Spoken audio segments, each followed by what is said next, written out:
Assalamu alaikum. So today we are going to start our next MCQ series from SK Golden 19, that is from surgery 21st August morning paper. ठीक है, medicine के सारे papers जो है वो हमने complete explanation के साथ डिस्कस कर लिए हैं. ठीक है, आज हम सर्जरी का पहला पेपर जो है वो स्टार्ट करेंगे. The first MCQ is calculate the GFR when the glomerular hydrostatic pressure is 60 mm of mercury, Bowman's capsule hydrostatic pressure is 12 mm of mercury, capillary oncotic pressure is 30 mm of mercury.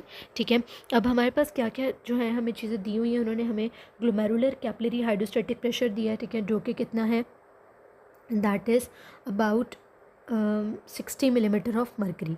ठीक है, बोमेंस capsule hydrostatic pressure दिया है जो 12 mm of mercury है, और हमारे पास glomerular capillary oncotic pressure है जो 30 mm ऑफ मर्करी है. और जो बोमेन स्पेस ओंकोटिक प्रेशर होता है वो क्या हम वैल्यू कंसिडर करते हैं, ज़ीरो कंसिडर करते हैं. ठीक है, फार्मूला हमारे पास जो है देखिए वो यहाँ पर उन्होंने हमें दिया हुआ है. GFR का फार्मूला क्या होता है कि glomerular capillary hydrostatic pressure minus बोमेन space hydrostatic pressure, उसमें से माइनस करना होता है आपने ग्लोमेरुलर कैपिलरी ओंकोटिक प्रेशर को. ठीक है, और उसमें से पहले आपने माइनस करना है बोमेन स्पेस ओंकोटिक प्रेशर को. ठीक है, तो अगर हम अपनी इस फार्मूला के अंदर जो है वो वैल्यूज़ पुट करें, ठीक है, तो हमारे पास जो नेट फिल्ट्रेशन प्रेशर कह लें या ग्लोमेरुलर फिल्ट्रेशन रेट आप कह लें, ठीक है, वो हमारे पास क्या होगा. अब हम वैल्यूज़ पुट करके देखते हैं. ठीक है, 60 - 12, ठीक है, 60 - 12 - 30 हो जाएगा. ठीक है, क्योंकि जो ज़ीरो है वो तो जो था आपके पास जो वुमेन स्पेस है ओंकोटिक प्रेशर था वो तो ज़ीरो था. ठीक है, जब इसको हम सॉल्व करेंगे, ठीक है, तो हमारे पास क्या आंसर आ जाएगा. हमारे पास आंसर आ जाता है 18 mm ऑफ मर्करी. ठीक है, तो हमारे पास जो नेट फिल्ट्रेशन प्रेशर कह लें या ग्लोमेरुलर फिल्ट्रेशन प्रेशर होगा, ठीक है, वो क्या होगा, 18 होगा. The correct option is a. Next MCQ is patient presented with complaint of numbness of index finger and there is loss of sensation of the index middle finger due to damage of which of the following nerve. So the correct answer is B option, that is median nerve. आपको पता है कि जो sensory distribution होती है hand की, उसको हमने पहले भी डिस्कस किया. ठीक है, अगर ये हमारा थंब है, ठीक है, दिस इज़ हमारी index finger, middle finger, ring finger, little finger. ठीक है, और ये हमारा हैंड जो है वो कंप्लीट हो जाता है. तो जो हमारा लेटरल 3.5 होता है, thumb, index finger, middle finger और रिंग फिंगर का half portion, this portion is supplied by the median nerve. ठीक है, लेटरल 3.5 जो होता है, ठीक है, वहाँ पर किसकी क्यूटेनियस सप्लाई है, मीडियन नर्व जो होती है वो सप्लाई करी होती है. ठीक है, और जो आपके पास मीडियल 1.5 होती है, ठीक है, यानी कि पूरी आपकी लिटिल फिंगर और रिंग फिंगर का थोड़ा सा पोर्शन, ठीक है, medial 1.5, this is supplied by the ulnar nerve. ठीक है, ये हम पामर सरफेस की बात कर रहे हैं. ठीक है, तो यहाँ पर हमारे पास क्या उन्होंने क्या, loss of sensation of the index and the middle finger है. ठीक है, so nerve damage would be median nerve. Patient did hyperextension of the lower limb and now in semi-flexed position due to the involvement of. ठीक है, अब hyper extension of the lower limb हुई है और अब वो सेमी फ्लेक्स्ड पोजिशन के अंदर है. ठीक है, this is due to the involvement of anterior cruciate ligament. ठीक है, जो hyper extension of the lower limb उन्होंने हमें बताया ना, ठीक है, this is due to the involvement of anterior cruciate ligament. Anterior cruciate ligament से रिलेटेड और जो MCQs आते हैं, ठीक है, वही होते हैं कि जब आपके पास एंटीरियर क्रूशिएट लिगामेंट जो है, ठीक है, उसका डैमेज हो जाता है. ठीक है, तो हमारे पास क्या रिजल्ट होता है, ठीक है, पोस्टीरियर क्रूशिएट लिगामेंट के डैमेज से क्या होता है, तो जो एंटीरियर क्रूशिएट लिगामेंट होता है, ठीक है, अगर आपके पास एंटीरियर क्रूशिएट लिगामेंट डैमेज हो जाएगा, ठीक है, तो आपके पास क्या होती है कि एंटीरियर ड्रॉवर साइन होता है. पोस्टीरियर क्रूशिएट लिगामेंट के डैमेज होने से पोस्टीरियर ड्रॉवर साइन होता है. एंटीरियर क्रूशिएट लिगामेंट डैमेज होगा, ठीक है, तो आपके पास क्या होती है कि एंटीरियर डिसलोकेशन ऑफ टिबिया जो है वो हो जाएगी. ठीक है, और पोस्टीरियर क्रूशियल लिगामेंट के डैमेज होने से पोस्टीरियर डिसलोकेशन ऑफ टिबिया जो है प्रेजेंट होती है. ठीक है, सो ये पूरी एक्सप्लेनेशन एक अलग MCQ के अंदर जो है वो पूरी एक्सप्लेनेशन जो है वो वहाँ पे दी हुई है. ठीक है, sprain ankle resulting from excessive inversion most likely demonstrate which structure is damage. अब स्प्रेन्ड एंकल जो होता है, ठीक है, अगर तो उन्होंने आपको बता दिया कि ड्यू टू, वैसे भी मोस्ट कॉमनली, ठीक है, जो आपके पास एंकल स्प्रेन होता है वो ड्यू टू एक्सेसिव इन्वर्जन होता है. ठीक है, जब आपका फुट जो है, ठीक है, अगर हमारे बिग टो है, ठीक है, second, third, fourth and fifth toe, ठीक है, तो ये अगर हमारे पास हमारा फुट है, ठीक है, तो जो ये बिग टो वाली साइड होती है, ठीक है, this is your medial side and little toe वाली आपकी लेटरल साइड है. ठीक है, एक्सेसिव इनवर्जन क्या होती है कि जब मीडियल साइड के ऊपर आपका पाँव जो है वो मुड़ता है. ठीक है, तो एक्सेसिव इन्वर्जन होती है. ठीक है, और जब लेटरल साइड के ऊपर पाँव जो है वो ज़्यादा बेंड हो जाएगा तो उसको हम कहेंगे एक्सेसिव ईवर्जन. ठीक है, मीडियल साइड के ऊपर आपका मीडियल लिगामेंट होता है. ठीक है, जो कि हमारे पास होता है, इसको हम डेल्टॉइड लिगामेंट भी कहते हैं. ठीक है, और लेटरल साइड के ऊपर हमारे पास लेटरल लिगामेंट्स जो प्रेजेंट होते हैं. ठीक है, तो जब भी हमारे पास एक बात याद रखिए, जब एक्सेसिव इनवर्जन होगी, पाँव इनवर्ड मूव करेगा, ठीक है, तो आपके पास डैमेज किसका होगा, इस देखिए, अगर इनवर्ड जो है आपका फुट जो है वो इनवर्ड मूव करता है, ठीक है, तो जो हमारा लेटरल साइड के ऊपर लिगामेंट होगा उसके ऊपर स्ट्रेन आएगा, ठीक है, तो डैमेज किसका होगा, लेटरल लिगामेंट। एक्सेसिव ई वर्जन होगा, ठीक है, तो आपके पास किसका, मीडियल साइड का डेल्टॉइड लिगामेंट का डैमेज होने का जो है रिस्क होता है, ठीक है। सो यहाँ उन्होंने हमें बता दिया एक्सेसिव इन वर्जन, ठीक है, so the ligament damage would be lateral ligament, the correct option is A. Explanation क्या है हमारे पास, ठीक है, जो इन्वर्जन होती है एंकल स्प्रेन होता है, ठीक है, एक्सेसिव इन्वर्जन की वजह से ही एंकल स्प्रेन होता है। लिगामेंट डैमेज आपने ये जो है ना वो प्रेफरेंस ऑर्डर याद रख लेना है, lateral ligament, then talofibular ligament, then calcaneofibular ligament. जबकि जो ई वर्जन होती है उसमें लिगामेंट डैमेज क्या होता है, मीडियल कोलैटरल लिगामेंट, उसको हम कहते हैं टिबियल कोलैटरल लिगामेंट भी कहते हैं, क्योंकि आपको पता है टिबिया भी आपकी मीडियल साइड पे होती है और डेल्टॉइड लिगामेंट भी उसको हम कहते हैं, तीनों नामों से आ सकते हैं। तो जब एक्सेसिव ई वर्जन होगी तो आपके पास मीडियल कोलैटरल, टिबियल कोलैटरल या डेल्टॉइड लिगामेंट का डैमेज होता है, ठीक है। Opening of the left gastric vein into, left gastric vein किस में ओपन होती है, पोर्टल वेन के अंदर लेफ्ट गैस्ट्रिक वेन जो है वो ओपन होती है। The primordial germ cells are drive from, primordial germ cells जो है वो आपके एपीब्लास्ट से ड्राइव होते हैं। सीक्वेंस ऑफ प्रेफरेंस क्या है, epiblast, then ectoderm, then yolk sac, endoderm. Husband wife want to conceive, what will you counsel them about the chance of pregnancy, ठीक है, कि जो मैक्सिमम चांसेस होते हैं वो at the time of LH surge होते हैं, ठीक है। और एलएच सर्ज कब होती है, जब ओव्यूलेशन का जो टाइम ड्यूरेशन होता है उसमें हमारे पास एलएच सर्ज आती है, और जो मैक्सिमम आपके पास चांसेस ऑफ प्रेगनेंसी है वो भी किस में होंगे, एलएच सर्ज में। During surgery patient was given anaesthesia with 5 milligram of thiopental, soon after the induction patient blood pressure drop to 70/40 and tachycardia, what is the mechanism behind this, ठीक है। तो ये हमारे पास क्यों उसका जो है वो ड्रॉप हुआ है, ठीक है, दिस इज़ ड्यू टू, अब देखिए सून आफ्टर इंडक्शन, जैसे ही आपने एनेस्थीसिया दिया है उसके बहुत फौरी बाद जो है देखिए उसका ब्लड प्रेशर ड्रॉप किया, साथ में टेकीकार्डिया हो गया। तो टेकीकार्डिया, हाइपोटेंशन, ठीक है, आफ्टर गिविंग एनेस्थीसिया, ठीक है, within a few minutes it is most likely due to anaphylaxis, anaphylactic reaction जो है वो पेशेंट के अंदर डेवलप हुआ है, ठीक है। WBCs travel between endothelial cell and exit via the blood vessel through a process that is termed as diapedesis, ठीक है। देखिए जो आपके पास एस्केप करते हैं जो आपके WBCs होते हैं बिटवीन द एंडोथीलियल सेल्स, ठीक है, तो वो हमारे पास डायपेडेसिस होता है वो प्रोसेस, ठीक है। 4-year-old girl with history of bleeding with family and CBC report showing haemoglobin 13.5 ग्राम पर डेसीलीटर। कितना हीमोग्लोबिन है, हीमोग्लोबिन इज 13.5 ग्राम पर decilitre. WBC 6 into 10 and decrease platelets 85 into 10⁻9। Investigation show mega karyocytes, so what is the diagnosis, this is ITP। Haemoglobin बिल्कुल normal है, WBC count बिल्कुल normal है, ठीक है। जब आपके पास हीमोग्लोबिन नॉर्मल है, कोई एनीमिया नहीं है, कोई ल्यूकोपीनिया नहीं है, सिर्फ और सिर्फ प्लेटलेट काउंट जो है वो आपका डिक्रीज है, सिर्फ और सिर्फ थ्रोम्बोसाइटोपीनिया है, ठीक है, तो फिर आपके पास मोस्ट लाइकली, और जब आपको बोन मैरो के ऊपर भी मेगा कैरियोसाइट्स मिल रहे हैं, ठीक है, एक्सेसिव अमाउंट में, ठीक है, तो most likely diagnosis will be it is idiopathic thrombocytopenic purpura ITP, ठीक है। तो जब आपके पास नॉर्मल वो कह दें हीमोग्लोबिन है, नॉर्मल ही WBC काउंट है, सिर्फ और सिर्फ आपका प्लेटलेट काउंट डिक्रीज हुआ है, thrombocytopenia, so this is most likely due to idiopathic thrombocytopenic purpura ITP। Lateral attachment of the urogenital diaphragm, ठीक है, यूरोजेनिटल डायफ्राम के लेटरल अटैचमेंट क्या है, inferior ramus of the pubis and ischial tuberosity से attach होते हैं। Which hormone maintain ECF osmolarity, अब ECF की ऑस्मोलैरिटी कौन मेंटेन करता है, ठीक है, दिस इज वेसोप्रेसिन, ठीक है। अब ये बहुत इंपॉर्टेंट MCQ है, ठीक है। जो वेजोप्रेसिन होता है उसको हम क्या कहते हैं, जो एंटी डायूरेटिक हार्मोन है आपका, देखिए उसी को हम वेजोप्रेसिन भी कह रहे होते हैं, ठीक है। एक्सप्लेनेशन में क्या है कि जो ECF का वॉल्यूम है वो रेगुलेट होता है by aldosterone, this is about regulation of ECF volume. ECF की स्पेसिफिकली बात हुई है, ठीक है, रेगुलेशन ऑफ ECF वॉल्यूम की बात हो रही है, तो एल्डोस्टेरोन, ठीक है। जो मेंटेन करता है और रेगुलेट करता है ECF की osmolarity, this is volume, this is osmolarity, it is anti diuretic hormone. और जो रेगुलेट करता है सीरम ऑस्मोलैरिटी, ठीक है, तो उसमें आपके पास ADH को आप प्रेफर करते हैं टू एल्डोस्टेरोन, ठीक है। सीक्वेंस आपने याद रख लेना है, वेरी इंपॉर्टेंट। नेक्स्ट हमारे पास है कि total body water and electrolyte balance जो है वो रेगुलेट होता है by ADH। Total body water and electrolyte balance maintained होता है by aldosterone. Maximum water and sodium absorb होता है by the effect of aldosterone. Right shift of the oxygen dissociation curve is caused by, अब आपको पता है ये causes आपने याद किए होंगे, राइट और लेफ्ट ऑक्सीजन डिसोसिएशन कर्व जो है वो शिफ्ट कब होती है, ठीक है। तो ये बहुत इंपॉर्टेंट, तो आप ये याद रखिए कि जब आपके पास क्या होता है, इंक्रीज कार्बन डाइऑक्साइड होती है, ठीक है, इंक्रीज टेम्परेचर होता है, increase temperature, increase partial pressure और कार्बन डाइऑक्साइड PCO2 हो जाए, ठीक है, और डिक्रीज pH हो जाए, ठीक है। और इंक्रीज टेम्परेचर किसकी वजह से होता है, हाइपरथायरॉयडिज्म की वजह से टेम्परेचर इंक्रीज़ हो सकता है, ठीक है। तो इन सारे कॉजेज़ की वजह से क्या होता है कि आपके पास जो है ना right shift of the oxygen haemoglobin dissociation curve हो जाती है, ठीक है।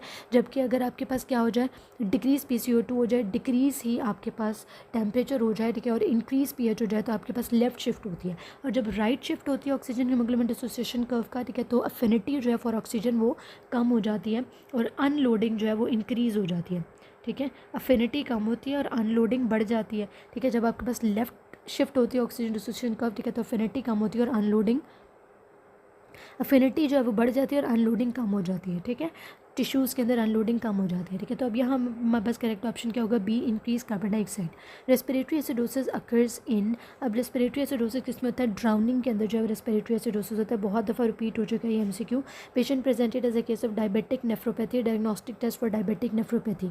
डायबिटिक नेफ्रोपैथी का डायग्नोस्टिक टेस्ट हमारे पास क्या होता है, माइक्रो एल्ब्यूमिन यूरिया, ठीक है। This is diagnostic test for diabetic nephropathy.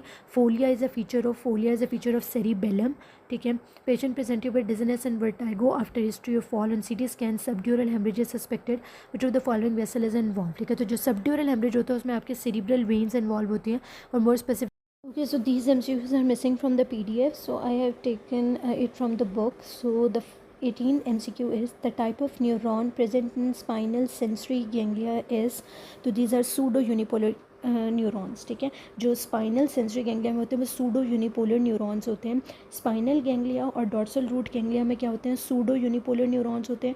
Skeletal muscles में मल्टीपोलर होते हैं। ऑल्फैक्टरी जो है वो बाइपोलर होते हैं। रेटिना और कॉक्लिया में भी बाइपोलर न्यूरॉन्स होते हैं, ठीक है। तो सूडो यूनिपोलर न्यूरॉन्स कहाँ पर होते हैं, आपको सेंसरी गैंग्लिया के अंदर मिल रहे होते हैं, ठीक है। Patient with right sided hemiplegia, left sided pain and temperature lost below T8, while right sided proprioception and touch sensation lost below T8. What is the cause? So this is due to hemisection at the level of T8, that is Brown-Sequard syndrome, ठीक है। Brown-Sequard syndrome में हमारे पास जो है ना वो 3 typical features होते हैं, ठीक है, जिसमें हमारे पास क्या होता है 2 इप्सिलेटरल और 1 कॉन्ट्रालेटरल फीचर आता है, ठीक है। तो जो इप्सिलेटरल सिम्टम्स होते हैं उसमें हमारे पास क्या होता है, इप्सिलेटरल हेमीप्लीजिया होता है below the level of legion, ठीक है। Ipsilateral loss of proprioception, vibration और 2 पॉइंट टेक्टाइल डिस्क्रिमिनेशन, ठीक है, यानी कि जो आपकी डॉर्सल कॉलम मीडियल लेमिनिस्कल पाथवे की सारी सेंसेशंस होती है। और कॉन्ट्रालेटरल साइड का आपके पास क्या होता है, टेम्परेचर और पेन जो है, ठीक है, वो आपके पास लॉस हो जाती है, ठीक है। जैसे उन्होंने हमें यहाँ कहा राइट साइडेड हेमीप्लीजिया है, राइट साइड का ही प्रोप्रियोसेप्शन और टच सेंसेशन लॉस्ट हुई है। और कॉन्ट्रालेटरल यानी लेफ्ट साइडेड जो है ना आपके पास टेम्परेचर और पेन लॉस्ट हो रहा है बिलो T8, ठीक है, below the level of lesion ये फीचर्स होंगे। So this is due to Brown-Sequard syndrome या hemisection at T8। General visual efferent of vagus nerve, ठीक है, this is due to dorsal motor nucleus, ठीक है। ये MCQ भी बहुत दफ़ा रिपीट हुआ है, ठीक है। इसके लिए आपने ये सारे पॉइंट्स जो हैं दीज आर वेरी इंपॉर्टेंट, ये आपने याद रख लेने हैं।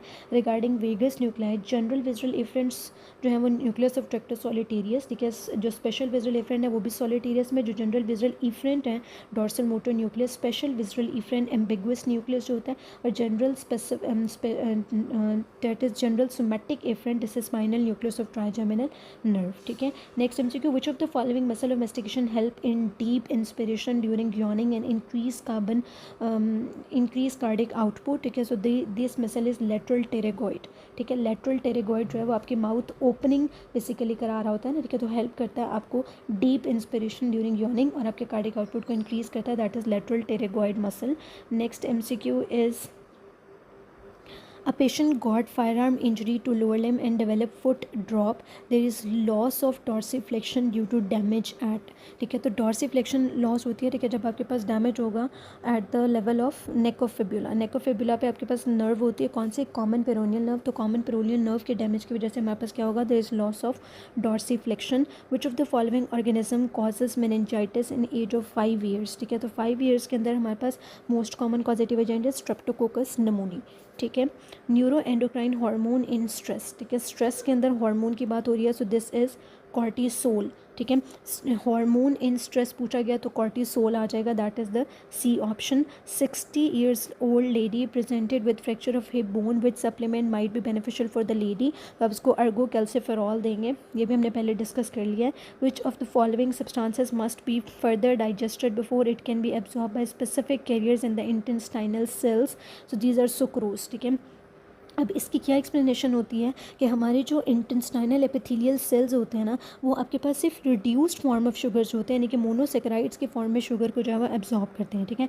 जो डाइसेक्राइड्स होते हैं जैसे कि सुक्रोज होगा, ठीक है, उनको हमें फर्दर डाइजेस्ट करना पड़ता है बिफोर के वो एब्जॉर्ब हो सकें, ठीक है। और इसी तरह से जो प्रोटीन्स होती हैं कि वो भी हाइड्रोलाइज होती है टू अमीनो एसिड, डाइपेप्टाइड और ट्राइपेप्टाइड, और इसकी तीनों फॉर्म जो है वो ट्रांसपोर्ट होती है इंटेस्टाइनल सेल्स में और वो एब्जॉर्प्शन होती है, ठीक है। Patient presented with single solitary nodule on investigation oval nuclei seen, ठीक है। तो ओवल एनी आई न्यूक्लियाई जो होते हैं, एनी आई न्यूक्लियाई जो है वो आपके पास किस में प्रेजेंट होते हैं, these are present in papillary carcinoma of the thyroid. Psammoma bodies भी papillary carcinoma of the thyroid में प्रेजेंट होती हैं। और इससे रिलेटेड थर्ड एमसीक्यू के जो मोस्ट कॉमन टाइप होती है वो भी papillary carcinoma of the thyroid है, ठीक है, जिसका बेस्ट प्रोग्नोसिस होता है, ठीक है, वो भी papillary carcinoma of the thyroid है। So this is C option, papillary carcinoma of the thyroid.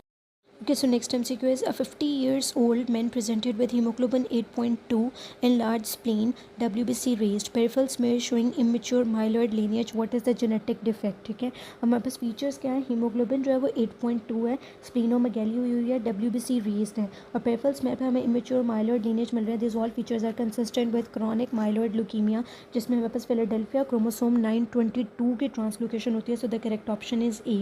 Low grade follicular lymphoma translocation is which of the following, ठीक है। तो फॉलिकुलर लिम्फोमा की ट्रांसलोकेशन होती है 14-18 ट्रांसलोकेशन, ठीक है। एक्सप्लेनेशन अगर हम देखें तो एक्यूट माइलॉइड ल्यूकीमिया में 821 और 15-17 ट्रांसलोकेशन है, क्रोनिक माइलॉइड ल्यूकीमिया में 922 ट्रांसलोकेशन, बर्किट्स लिम्फोमा में 814 ट्रांसलोकेशन, मेंटल सेल लिम्फोमा में 1114 ट्रांसलोकेशन, फॉलिकुलर लिम्फोमा में 14-18 ट्रांसलोकेशन, एविंग सार्कोमा में 1122 ट्रांसलोकेशन, जबकि प्रोस्टेटिक कैंसर में 721 और 1721 ट्रांसलोकेशन है। This all are very important MCQ points. Histology slides show drop shaped rete ridges, nuclear hyperchromatism, nuclear pleomorphism, loss of polarity in areas of invasion by the malignant epithelial cells. The most likely diagnosis is, already हमने इसको previous video के अंदर भी discuss किया है, ठीक है। So these are the verrucous carcinoma, ठीक है, which is a type of squamous cell carcinoma, लेकिन more specifically the reterogenes are seen in verrucous carcinoma. 25-year-old girl presented with lower abdominal pain. She is suspected of having abdominopelvic mass up to umbilicus. Chest metastasis is also found. Which tumor marker is used for follow-up in this patient? So this is CA-125 for ovarian cancer, ठीक है। A child with osteomyelitis which is correct regarding osteomyelitis, ठीक है। Osteomyelitis में क्या होता है कि most common जो कॉजेटिव एजेंट ऑफ ऑस्टियोमाइलिटिस होता है, ठीक है, it is staph aureus. Okay, so next MCQ is, during hiatal hernia repair there is damage to nerve affecting intestine. Which part will be spared? So the correct answer is D, sigmoid colon. Now we'll explain कि ये किस तरह से ये answer है। जो जब हम हाइटल हर्निया की रिपेयर करते हैं तो हमारे जो वेगस नर्व होती है, ठीक है, that is both anterior and the posterior vagal trunks जो होते हैं कि they are at the risk of being damaged, ठीक है। अगर आपकी वेगस नर्व जो है वो डैमेज हो जाती है, ठीक है, तो वेगस नर्व पैरासिम्पैथेटिक इनर्वेशन देती है जीआईटी ट्रैक में, कहाँ तक, proximal 2/3 of the transverse colon तक, ठीक है। Proximal 2/3 of the transverse colon तक कौन सप्लाई करती है, वेगस नर्व पैरासिम्पैथेटिक इनर्वेशन देती है, और उसके बाद जो है वो वेगस नर्व नहीं सप्लाई करती है बल्कि parasympathetic innervation from the sacral nerves आ रही होती है, ठीक है। तो अगर हमारे पास हाइटल हर्निया के रिपेयर में वो कह रहे हैं कि नर्व डैमेज हुई है तो most likely it is vagus nerve damage, और वेगस नर्व के डैमेज से आपके पास proximal 2/3 of the transverse colon तक हर स्ट्रक्चर जिसमें जजनम भी, आइलियम भी, ascending. Okay, so next MCQ is actinomycosis, jaw draining abscess. The finding would be granuloma with abscess, ठीक है। एक्टिनोमाइकोसिस का कैरेक्टरिस्टिक फीचर जैसे आप इसको डायग्नोज कर सकते हैं, it is granuloma with abscess.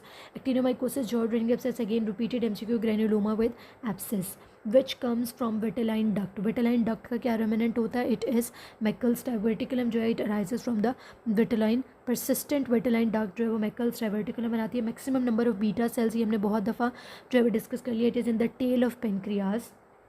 A person got a stab wound 3 cm vertical on the lateral right side of the linea alba. Initially he was fine but then developed hypotension and shock.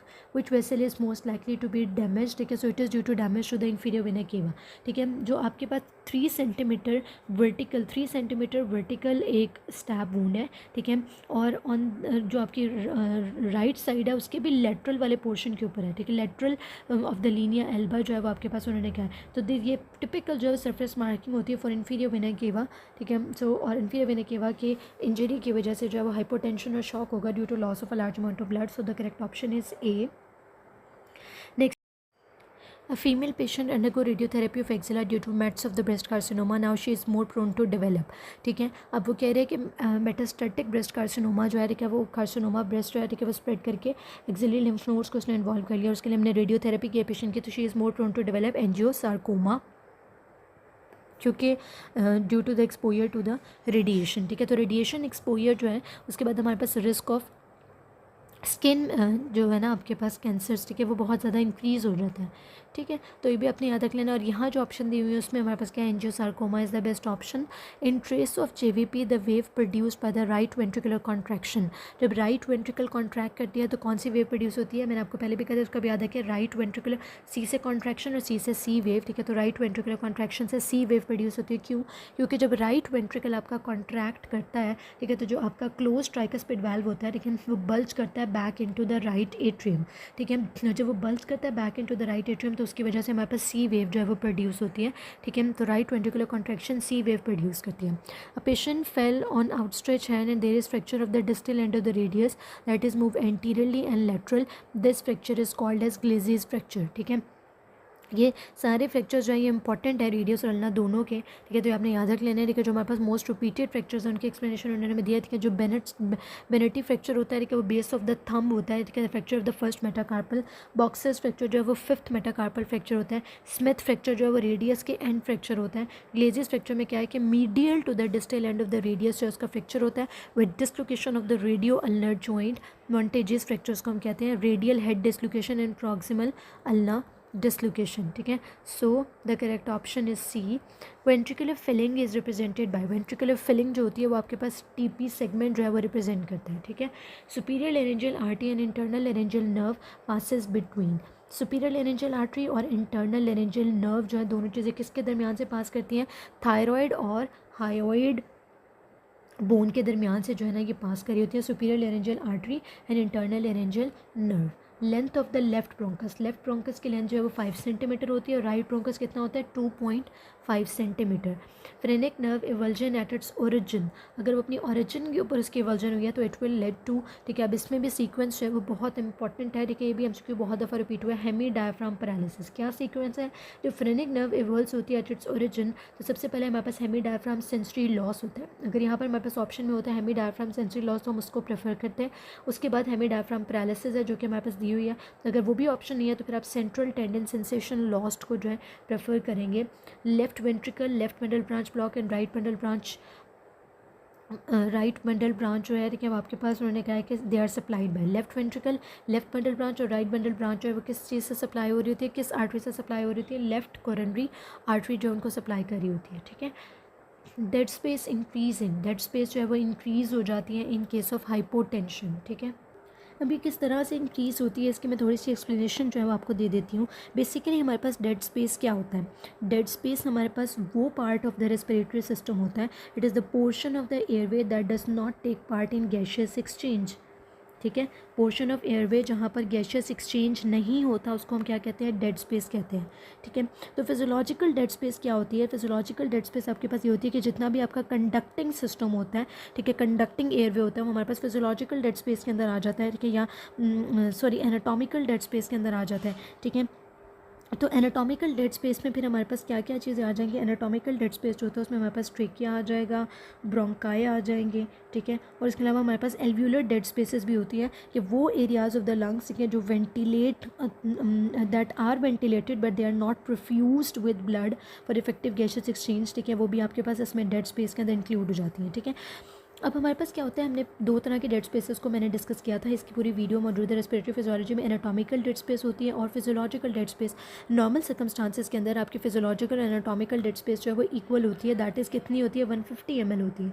ठीक है, लेकिन जब भी हमारे पास ventilation perfusion defect होता है, ठीक है, जैसा मैंने आपको भी बताया कि जैसे कि हमारे पास अगर कोई भी वेंटिलेशन परफ्यूजन डिफेक्ट है, any area of the lungs that is ventilated लेकिन वो परफ्यूज़ नहीं हो रहा, ठीक है, तो वहाँ पर क्या होगा, गैशियस एक्सचेंज नहीं हो सकेगी। ठीक है, तो अब अल्टीमेटली आपके पास एल्वुलर डेड स्पेस जो है वो इंक्रीज़ हो जाती है। अब यहाँ पर क्या होता है कि जब हमारे पास होती है हाइपोटेंशन तो हमारा ब्लड प्रेशर जो है वो डिक्रीज़ होता है। हाइपोटेंशन का मतलब क्या है, decrease blood pressure. Decrease blood pressure की वजह से क्या होगा कि परफ्यूजन ऑफ द लंग्स जो है वो भी डिक्रीज़ हो जाएगी। ठीक है, जब परफ्यूजन ऑफ लंग्स जो है वो डिक्रीज़ हो जाएगी, तो खुद ही बताएं, जब परफ्यूजन ऑफ लंग डिक्रीज़ हो जाएगी, वेंटिलेशन नॉर्मल है, परफ्यूजन कम हो गई है, ठीक है, तो आपके पास क्या होगा, गैसेस एक्सचेंज क्या हो जाएगा, कम हो जाएगा, ठीक है। जब डिक्रीज गैसेस एक्सचेंज हो जाएगा तो वो एरिया जिससे आपके पास एक्सचेंज ऑफ गैसेस नहीं हो रहा था वो तो इंक्रीज़ हो जाएगा, सो डेड स्पेस इंक्रीज़ हो जाएगी, so the dead space is increased in hypotension, that is the D option. Middle colic is a branch of, middle colic इसकी ब्रांच है superior mesenteric artery, inferior mesenteric artery left, तो middle colic is a branch of superior mesenteric artery. So next MCQ is ureter damage during hysterectomy at, ureter किस level पर damage होता है, देखिए ureter हमारे पास डैमेज होता है at the base of the broad ligament, इसमें भी हमारे पास एक सीक्वेंस है जो आपने याद रखना है, ureter damage during हिस्ट्रैक्टमी follows the following order, सबसे ज़्यादा कार्डिनल लिगामेंट, फिर ब्रॉड लिगामेंट, फिर पेल्विक ब्रिम, या कार्डिनल लिगामेंट की कोई ऑप्शन नहीं थी, ठीक है, पेल्विक ब्रिम था हमारे पास और base of the broad ligament, तो बेस ऑफ ब्रॉड लिगामेंट को आपने सेलेक्ट किया, अगर वो ऑप्शन ना होती तो फिर हम पेल्विक ब्रिम की तरफ जाते हैं। Alkalinization of the urine is helpful in the toxicity of, alkalinization of the urine जो है हेल्पफुल होती है in the toxicity of phenobarbitone. LH surge 2 days before ovulation जो है 6 to 10 फोल्ड राइज करती है, which intestinal movement help to mix chyme with food, ठीक है, दीज आर मायोमेट्रिक रिफ्लेक्सेस, ठीक है, जो काइम को जो है वो फूड के साथ मिक्स कर, सो बेसिकली ये मायोमेट्रिक रिफ्लेक्स होता क्या है, ठीक है, मायोमेट्रिक रिफ्लेक्स क्या होता है, ठीक है, जिसमें आपके पास इंटेस्टाइन के अंदर जो आपकी स्मॉल इंटेस्टाइन होती है, ठीक है, वहाँ पर हमारे पास मायोमेट्रिक रिफ्लेक्स होता है, ठीक है, जिसके अंदर क्या होता है कि आपके पास सेगमेंटल कॉन्ट्रैक्शंस होती हैं, ठीक है, जो सेगमेंट्स होते हैं इंटेस्टाइन होती हैं वो सेगमेंटल कॉन्ट्रैक्शन होती हैं और सेगमेंटल मूवमेंट होती हैं, ठीक है, ये जो रिफ्लेक्सिव कॉन्ट्रैक्शंस होती हैं जो आपके स्मॉल इंटेस्टाइन में होती है, मैकेनिकल डाइजेशन करती हैं फूड की डाइजेस्टिव एंजाइम्स के साथ, बाइल के साथ, ठीक है, तो जो है ना वो हमारे पास इसकी मिक्सिंग जो करा रही होती है, ठीक है, वो कौन करा रहे होते हैं, ये जो इंटेस्टाइनल मूवमेंट होती हैं, ठीक है, ड्यू टू मसल यानी कि रिफ्लेक्सिव मसल कॉन्ट्रैक्शंस होती हैं, सेगमेंटल कॉन्ट्रैक्शंस होती हैं, ठीक है, तो the correct answer would be myometric reflexes, that is A. After hypophysiectomy, which cells will be affected? Follicular cells of the thyroid joint, they will be affected. Hyperkalemia is caused by which diuretic? Hyperkalemia जो है वो potassium sparing diuretic ज़ाहिर कराएंगे और उसमें से हमारे पास पायरोनोलेक्टोन जो है वो ऑप्शन में आ जाएगा। Sensory preganglionic sympathetic fibres are, sensory preganglionic sympathetic fibres आपके पास कौन से होते हैं, देखिए, these are present in the white ramus oocyte at ovulation in which of the following, at ovulation की बात हो रही है, एट ओव्यूलेशन वो सेकेंडरी ओसाइट होगा, ठीक है। Nerve supply of rectus abdominis muscle क्या होती है, लोअर 6 थोरेसिक नर्व्स को सप्लाई करती हैं, इसको इलियोइंग्वाइनल और इलियोहाइपोगैस्ट्रिक नर्व सप्लाई नहीं करती, ठीक है, बाकी जो आपकी मसल्स ऑफ द एब्डोमेन है उनको सप्लाई करती हैं, ठीक है, इसको सिर्फ लोअर 6 थोरेसिक नर्व सप्लाई करती हैं। एक्सप्लेनेशन देख लें, ठीक है, आपको उन्होंने कहा है कि जो रेक्टस एब्डोमिनस है वो लोअर 6 थोरेसिक नर्व से सप्लाई होता है, जबकि transversus abdominis lower 6 thoracic nerve और इलियोहाइपोगैस्ट्रिक और इलियोइंग्वाइनल नर्व से सप्लाई होता है। Similarly external oblique and internal oblique muscle भी दोनों से सप्लाई हो रहे होते हैं। A patient with unable to move eye to lateral side and having contralateral hemiparesis, this is due to the lesion in pons, ठीक है। तो अब ये किस तरह से पॉन्स है, ठीक है, अगर आप देखिए उन्होंने हमें कहा है कि हमारे पास क्या है, in unable to move the eyes to the lateral side, ठीक है, लेटरल आई मूवमेंट का डिफेक्ट है, ठीक है, तो लेटरल आई मूवमेंट जो है वो कौन कराता है, आइज़ को आपकी लेटरली मूव कराती है आपकी एब्ड्यूसेंट नर्व, ठीक है, जो हमारे पास कौन सी नर्व होती है, हमारी जो 6 नर्व है एब्ड्यूसेंट नर्व, ठीक है, वो आपके लेटरल रेक्टस मसल को सप्लाई करती है, LR6 फॉर्मूला आपको याद होगा, लेटरल रेक्टस को सप्लाई करती है, लेटरल मूवमेंट ऑफ द आई कराती है, ठीक है, तो यहाँ उन्होंने कहा है कि वो जो लेटरल मूवमेंट ऑफ द आई है वो लिमिटेड है, इसका मतलब है कि कोई ना कोई डिफेक्ट किसका है, एब्ड्यूसेंट नर्व का है, ठीक है, या फिर उसके न्यूक्लियस की कहीं ना कहीं लीजन है, ठीक है, उसके या फिर एब्ड्यूसेंट नर्व की न्यूक्लियस की लीजन है, जिसकी वजह से जो है वो लेटरल रेक्टस मसल जो आपका कंट्रोल नहीं हो रहा और लेटरल मूवमेंट ऑफ द आई जो है, ठीक है, वो आपके पास जो है ना वो उसका डेफिसिट हो गया, ठीक है, तो इससे भी हमें पता चल गया क्योंकि आपके 6 नर्व का न्यूक्लियस जो होता है वो पॉन्स के अंदर होता है, लेकिन आपकी 5, 6, 7 और जो 4, 5, 6 और 7 जो नर्व्स हैं आपकी, ठीक है, वो 3rd और 4th नर्व जो है आपकी मिड ब्रेन से राइज करती है, 5, 6, 7 और 8 नर्व्स जो है आपके पॉन्स से राइज करती हैं, ठीक है, तो 6 नर्व कहाँ हो गई, पॉन्स में, एक ये पॉइंट भी आपके पास आ गया, ठीक है, और दूसरा जो उन्होंने हमें फीचर दिया दैट इज़ कॉन्ट्रालेटरल हेमीपेरेसिस। कॉन्ट्रालेटरल हेमीपेरेसिस का मतलब क्या है कि contralateral half of the body जो है ना, ठीक है, उसका क्या हो गया, पैरालिसिस हो गया, वीकनेस हो गई है, ठीक है, तो वो भी किसकी वजह से होता है, जब कॉर्टिकोस्पाइनल ट्रैक आपका डैमेज होता है, और कॉर्टिकोस्पाइनल ट्रैक भी हमारा पॉन्स में से पास आउट कर रहा होता है, ठीक है, पॉन्स में से गुजरता है, ठीक है, जैसे ही वो डिसेंड करता है from the cortex to the spinal cord, ठीक है, जिसकी वजह से हमारे पास क्या हो जाता है, पॉन्स की इन्वॉल्वमेंट हो जाएगी, ठीक है, तो और इस पूरे सिंड्रोम को जो कॉम्बिनेशन ऑफ सिम्टम्स हैं, देखिए जिसको कॉम्बिनेशन सिम्टम सिंड्रोम कहते हैं, तो इसको हम क्या नाम देते हैं, इसको हम देते हैं पॉन्टाइन सिंड्रोम। ठीक है, तो ये आपने याद रख लेना है कि दिस इज़ पॉन्टाइन सिंड्रोम के बारे में एमसीक्यू के अंदर जो है वो उन्होंने हमारे पास कहा है कि ये पॉन्टाइन सिंड्रोम है। पॉन्टाइन सिंड्रोम के दो फीचर्स याद रखिए कि एक तो उसमें क्या होता है कि एब्ड्यूसन नर्व इफेक्ट होती है, दूसरा कॉर्टिकोस्पाइनल ट्रैक इफेक्ट होता है। इप्सिलेटरल लेटरल गेज पाल्सी और कॉन्ट्रालेटरल हेमीपेरेसिस हो जाता है। So the correct option is be here. ठीक है, आई होप ये आपको क्लियर हो गया होगा। 60 years old non diabetic patient for last 20 years presented with rapidly progressive renal failure most likely due to। ठीक है, तो अभी इन्होंने हमें कहा है कि 60 ईयर्स, अब इसके की पॉइंट्स देखिए, 60 ईयर्स ओल्ड है, डायबिटिक पेशेंट है। ठीक है, और हमारे पास आया है विद प्रोग्रेसिव रेनल फेलियर। ठीक है, तो that is so correct option is C, Kimmelstiel Wilson syndrome. तो कैमल स्टेन विल्सन सिंड्रोम हमारे पास क्या होता है, इसको हम डायबिटिक नेफ्रोपैथी भी कहते हैं। ठीक है, ये एक लॉन्ग स्टैंडिंग कंडीशन है। ठीक है, लॉन्ग स्टैंडिंग जो डायबिटीज़ मेलाइटिस के पेशेंट्स होते हैं, ठीक है, क्रोनिक डायबिटीज़ मेलाइटिस के, जिनकी अनकंट्रोल डायबिटीज़ होती है, उनके अंदर हमारे पास क्या होता है कि जो हमारे किडनीज़ होते हैं ना, ठीक है, वो इफेक्ट होते हैं। इसको हम कहते हैं डायबिटिक नेफ्रोपैथी या कैमल स्टेन विल्सन सिंड्रोम। ठीक है, तो बेसिकली उसके अंदर हमारे पास होता क्या है कि जो हमारे ग्लोमेरुलाई होते हैं ना, उनका डैमेज हो जाता है। ठीक है, जिस due to chronic high blood sugar levels. ठीक है, जितने ज़्यादा आपके पास हाई शुगर लेवल्स होते हैं, ठीक है, वो क्या करते हैं, वो जाकर ग्लोमेरुलस को डैमेज कर देते हैं। ठीक है, और हमारे पास क्या होता है कि जब हम हमारे पास ग्लोमेरुलोसेक्लेरोसिस हो जाता है। ग्लोमेरुलोसेक्लेरोसिस में जो सेक्लेरोसिस होता है, ठीक है, वो बेसिकली किस चीज़ का होता है, वहाँ पर हमारे पास नोड्यूलर डिपॉजिट्स बन जाते हैं। ठीक है, जिनको हम कहते हैं Kimmelstiel Wilson nodules. Glomeruli के अंदर हमें नोड्यूलर डिपॉजिट्स मिलते हैं। ठीक है, और जब हम उन नोड्यूलर डिपॉजिट्स जो है, ठीक है, उनको हम जब हिस्टोलॉजिकल फीचर देखेंगे तो वो हमारे पास, उनको हम कैमल स्टेन विल्सन नोड्यूल भी कहते हैं। ठीक है, वो राउंड होते हैं। ठीक है, ईओसिनोफिलिक यानी कि पिंक स्टेनिंग नोड्यूल्स होते हैं इन द ग्लोमेरुलाई। ठीक है, और ये पीरियोडिक एसिड शिफ्ट स्टेन पॉजिटिव होते हैं, पैस पॉजिटिव होते हैं। ठीक है, तो ये जो नोड्यूलर अपेयरेंस है, ये हॉलमार्क होती है डायबिटिक नेफ्रोपैथी की, और हमें हेल्प करती है डायग्नोज करने में डिजीज़ को। ठीक है, तो the correct option would be C, that is Kimmelstiel Wilson syndrome. Next MCQ, both arm abducted, tip of the scapula lies at the level of. ठीक है, बहुत दफ़ा रिपीट हो चुका है। ठीक है, तो टिप ऑफ द स्कैपुला जो है, ठीक है, lies at the level of T7। Women after cast applied develop pain, red tender hot leg, this is due to cellulitis. ठीक है, this are typical features of cellulitis. ठीक है, pain, red tender hot leg is due to cellulitis. Which of the following work exclusively through CAM cyclic AMP mechanism? Basically उन्होंने लिखा हुआ है camp mechanism से, आप याद रख सकते हैं TSH जो है। ठीक है, अच्छा, इसका पूरा टेबल जो है वो फर्स्ट एड के अंदर आपके पास बना हुआ है। ठीक है, निमोनिक्स के साथ उन्होंने एक्सप्लेन किया हुआ है। दिस इज़ वेरी इंपॉर्टेंट, ये आपने ज़रूर जो है वो कर लेना है। इसमें से भी एक ने MCQ रिपीट हो जाता है। Pellagra is caused by the deficiency of niacin. Niacin deficiency जो प्लेग्रा कॉज करती है। Child X-ray showing unilateral hydronephrosis, what is the cause behind this? अगर हमें वो चाइल्ड की बात कर देंगे तो PUJ ऑब्स्ट्रक्शन जो है वो मोस्ट कॉमन कॉज होता है हाइड्रोनेफ्रोसिस इन चिल्ड्रंस। ठीक है, glucose absorb in kidney by, glucose किस तरह से एब्जॉर्ब होता है, ग्लूकोज सेकेंडरी एक्टिव ट्रांसपोर्ट से जो है वो एब्जॉर्ब हो रहा होता है।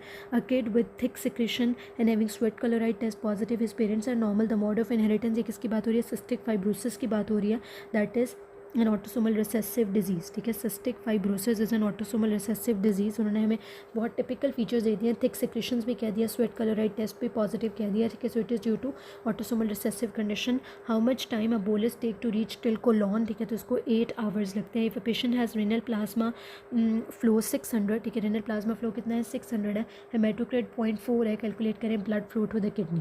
ठीक है, तो हमारे पास फॉर्मूला क्या होता है, जो आपके पास रेनल ब्लड फ्लो का फॉर्मूला होता है वो हमारे पास होता है renal plasma flow divided by 1 minus haematocrit.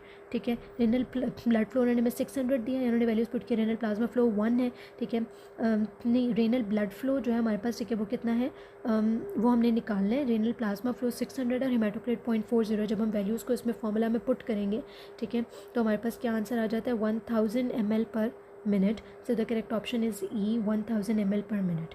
ठीक है, peripheral neuritis is cause due to the deficiency of which vitamin? Peripheral neuritis जो है वो आपके पास कॉज होता है, इसमें भी प्रेफरेंस ऑर्डर आपने याद रखना है। B1 से B1 की ऑप्शन नहीं है तो B6, B6 नहीं है, फिर B12। ठीक है, ऑप्टिक न्यूराइटिस जो B12 से more than B6। Cell arrested in diplotene phase, जो प्रोफेज होता है, प्रोफेज का ही जो सब फेज है, डिप्लूटीन फेज ऑफ प्रोफेज के अंदर जो आपका सेल अरेस्ट होता है, that is the option D is correct.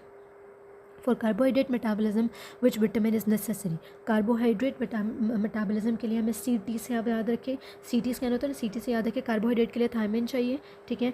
जो आपके पास होता है PR पैकेजेस होते हैं ना, तो प्रोटीन के लिए राइबोफ्लेविन चाहिए, ठीक है। और जो लिपिड होता है उसके लिए हमें बायोटिन चाहिए, ठीक है। तो आप LB से याद रखें, ठीक है। दैट लिपिड के लिए हमें बायोटिन जो है वो चाहिए होता है, ठीक है। ये भी इंपॉर्टेंट MCQ है।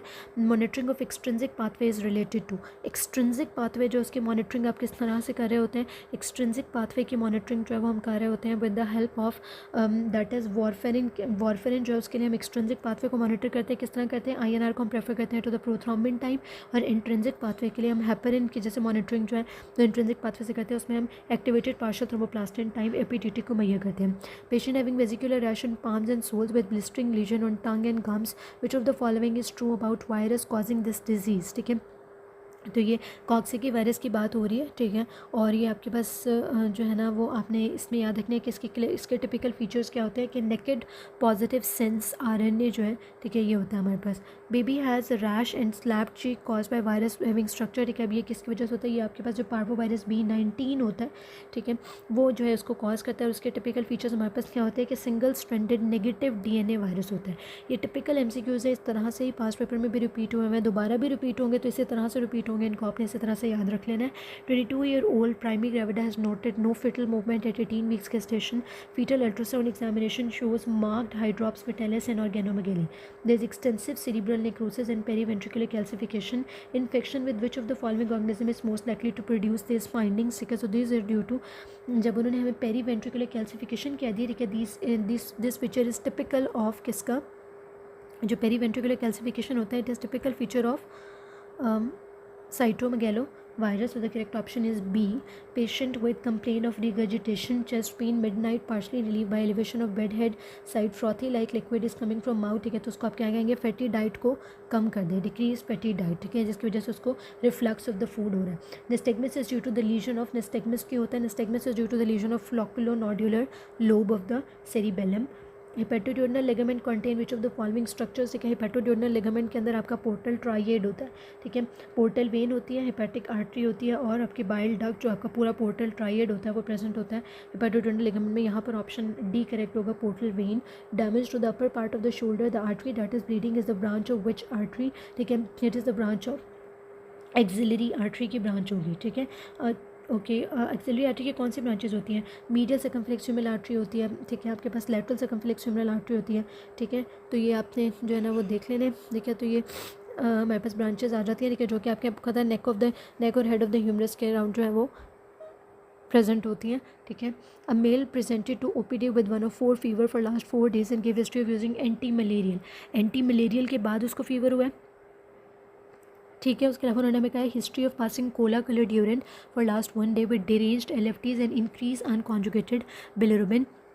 So this is due to the deficiency of glucose 6-phosphate dehydrogenase enzyme जो है वो deficient है, G6PD की deficiency की वजह से ये symptoms।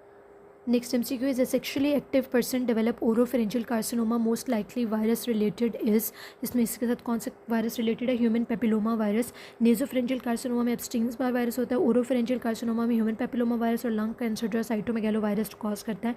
In malignancy of breast nipple earliest lymph node to drain is, ठीक है। तो जो आपके पास उन्होंने हमें कहा कि जो अर्लीस्ट लिम्फ नोड्स होती है जो ब्रेस्ट कैंसर के अंदर आपके पास इफेक्टेड होती है, ठीक है, these are axillary lymph nodes, ठीक है। और निपल ड्रेनेज भी जो है वो एंटीरियर एक्सिलरी लिम्फ नोड्स में जाती है, पेक्टोरल लिम्फ नोड्स में, अपर लेटरल एंटीरियर एक्सिलरी में मेनली जाती है, लोअर लेटरल जो है वो इंफीरियर एंटीरियर एक्सिलरी और सब डायफ्रेगमेटिक में, और इंटरनल मेमोरी में। मीडियल क्वाड्रेंट जो है वो मेनली इंटरनल मेमोरी या along the internal thoracic artery internal memory nodes के अंदर जाते हैं, ठीक है। तो ये जो आपके पास लिम्फेटिक ड्रेनेज